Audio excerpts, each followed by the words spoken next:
Ay, dumating na rin kami at last dito sa hotel namin. So, this is the 4th floor. This ang room namin. So, yun yung Sapa Viet Trekking na sinasabi ng 5 star ata.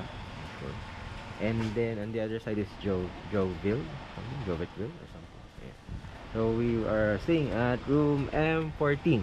Lucky number 14, guys. So, this is what the room looks like. My wife, my girlfriend, my best friend in the whole wide world is here already.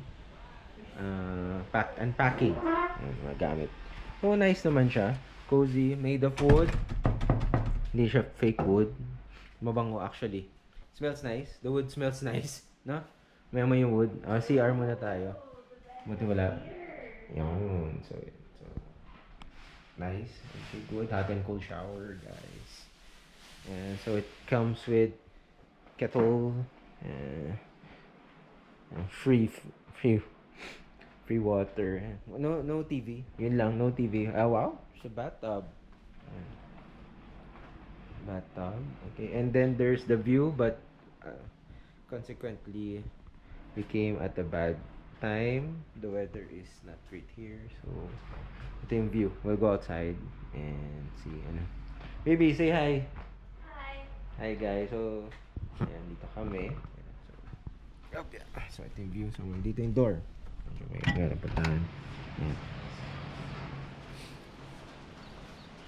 So, ito yung labas. Actually, makikita mo dapat yung train tracks doon sa gilid. Going to the Fancy Pan. Ayan. Wala lang makita dahil sobrang dilim. So, ditong kainan nila. And then, the other side is, if makikita natin, yan yung sinasabi ng Viet Trekking. So, magkakatabi lang kami. So, this is from outside. Kita naman. Bagong gising pa ako. Nag-unpack muna ako, guys. Bye-bye. Mamaya na lang ulit pagka nagkita din for the food.